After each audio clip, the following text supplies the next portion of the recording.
All right, ladies and gentlemen, boys and girls, the time has come. It's that time of year.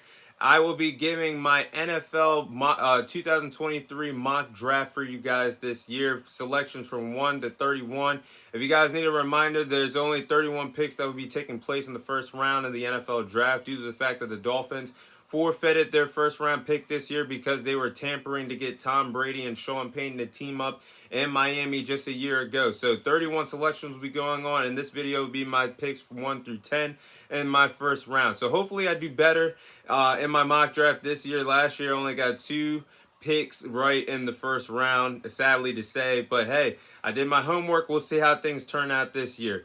With the first overall pick in the 2023 NFL Draft, the Carolina Panthers on the clock, and I had them selecting Bryce Young, quarterback from Alabama, as the first overall pick in my mock draft. I do believe that Bryce Young is the best player in this draft class at the quarterback position, and overall talent-wise, he's the best prospect in this 2023 NFL Draft. The Panthers did not give up a haul of picks and DJ Moore and much more just to not get a generational talented quarterback with the first overall pick. Bryce Young stands out to me as someone who could be a generational talent compared to the other quarterbacks in this draft class. A lot of NFL scouts are starting to question Bryce Young for his size and ability. I understand that his height, being under 6 foot tall as a quarterback, might concern a lot of people. But think about it. There's 2 quarterbacks that come to mind that were under 6 foot tall and became one of the 2 of them actually became one of the best quarterbacks in this generation. Drew Brees being a certified Hall of Famer, and Russell Wilson. It's debatable if he's going to be a Hall of Famer or not, but both have been clutch. Both have been Super Bowl champions, and both have been the 2 of the best quarterbacks that we've in the conversation for being the best quarterbacks of this generation. So size doesn't really bother me with Bryce Young. I believe he's going to be just fine in the NFL. He's going to be my first overall pick. Second overall pick is the Houston Texans. I have them selecting Will Anderson, edge rusher from Alabama. With the reports coming out stating that the Texans are not in love with anybody at the quarterback position with the second overall pick. Not C.J. Stroud, not Anthony Richardson, not Will Levis. They are not in love with anybody at the quarterback position when they have the second overall pick. I believe they're assuming that Bryce Young will be off the board once they have their draft selection. Therefore, I have them going on the defensive side of the ball and drafting the best defensive player, in my opinion, in this draft, which is Will Anderson. The Texans have lacked having a edge rusher, X factor at the edge rusher, someone who can turn the game around in a blink of an eye. Since J.J. Watt and Javon Clowney have left this Texans organization, they have failed to have a solid edge rusher that could be a game changer. I think Will Anderson can fit the bill with the Houston Texans and be a solid player for them down the line. His tape coming out of college, he does remind me a lot of Khalil Mack of a Micah Parsons. I do believe once he gets his feet wet in the NFL, he could be a special player. Will Anderson going to the Texans. Third overall pick, I have the Arizona Cardinals getting an edge rusher of their own. I had them selecting Tyree Wilson, edge rusher from Texas Texas Tech.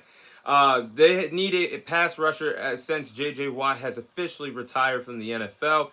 The Cardinals need to revamp their defensive pass rush. Their defensive pass rush as a team last year finished with 36 sacks as a team last season. I think that the standard needs to be hit a little bit higher for that. If you're going to be a winning team, you need a dangerous pass rush, and the Arizona Cardinals lack that. So I feel like Tyree Wilson is the good pick for them at pick number 3. Again, they don't need a quarterback, so what else are you really going to select at 3? I think that Tyree Wilson fits the bills for the Cardinals at 3. He's athletic and has the size and frame to be a good edge rusher in the NFL. I think he just needs to work on his speed from the tape that I watch of him. He's a little slow coming off the edge. If he can fix that, I think Tyree Wilson can be a threat in the NFL. He's going 3rd overall to the Arizona Cardinals in my mock draft.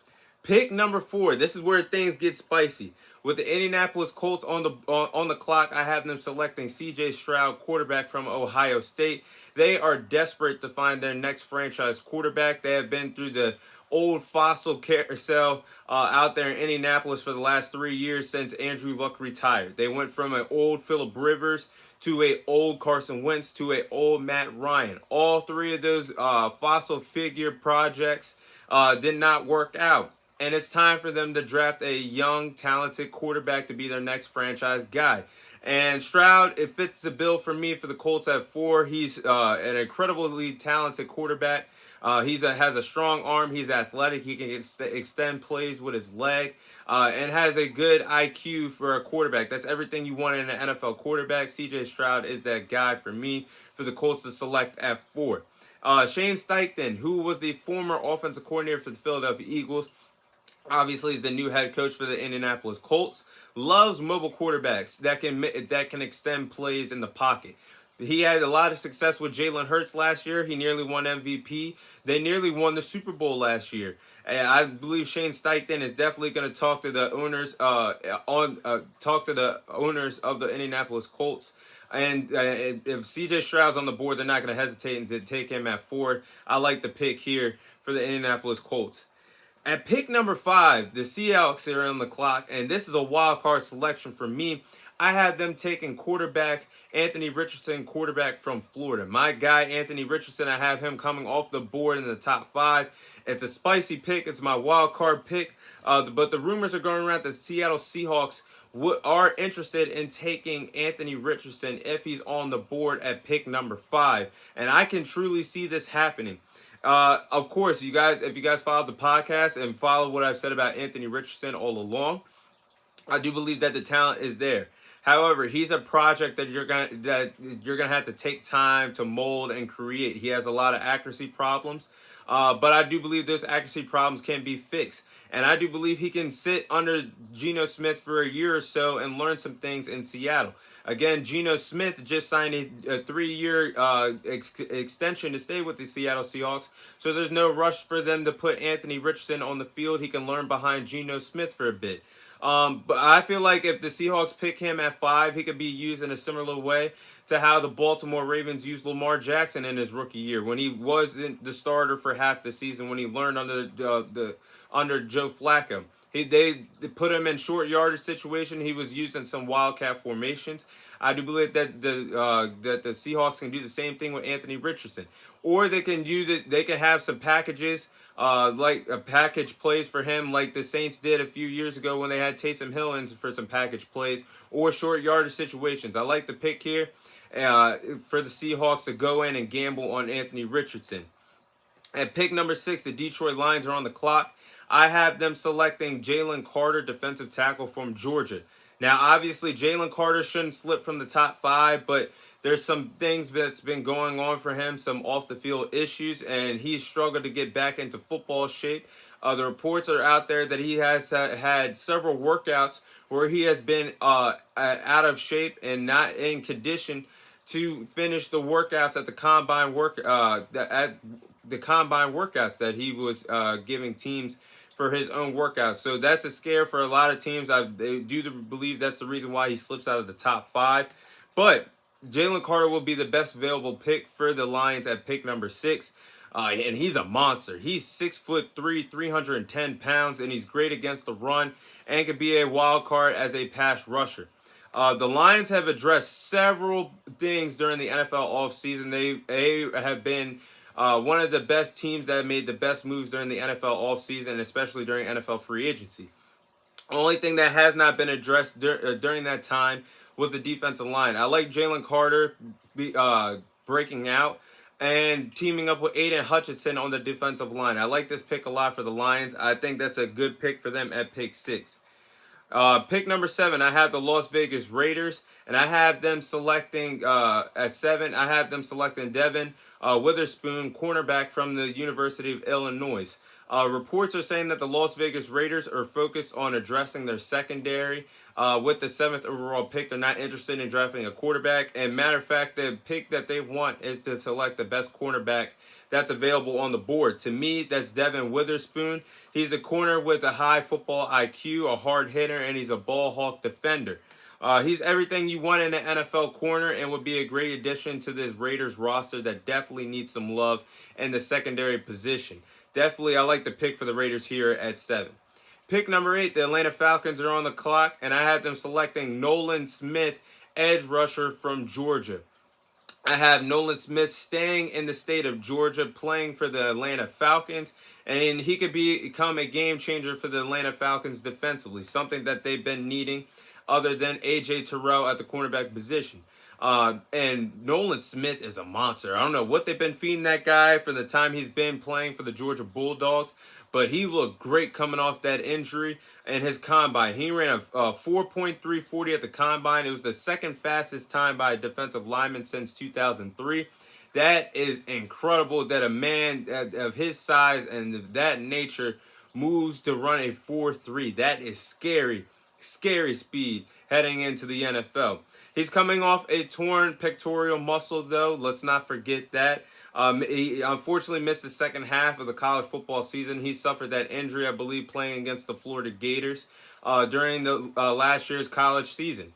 But he's been in discussion for the best defensive player in the country for the last few years.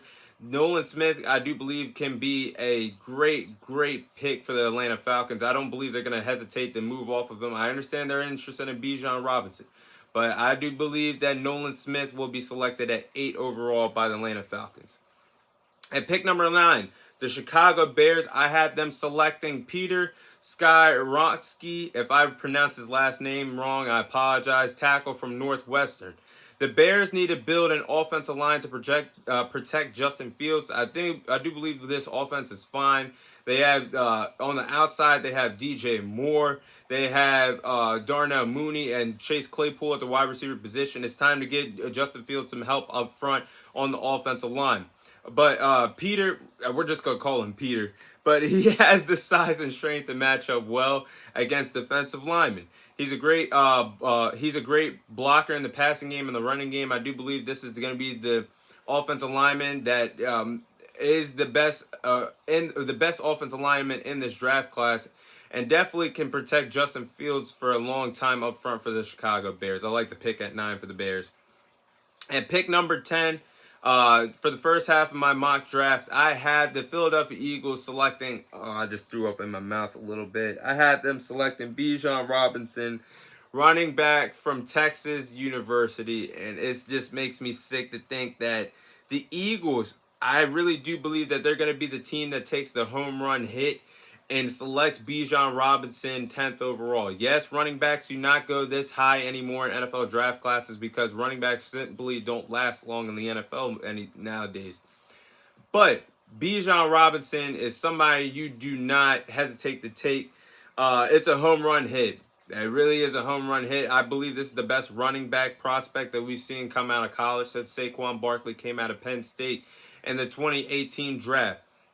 And can you imagine? Oh, I just threw up in my mouth a little bit again. Can you imagine a backfield with Jalen Hurts and Bijan Robinson next year? That would be unstoppable. And the RPO game with those two in the backfield, you don't know who to account for. It makes me sick. But I really do think this would be a great pick for them after they lost Miles Sanders in NFL free agency to the Carolina Panthers. But those are my first top 10 picks. We're going to keep this mock draft going on.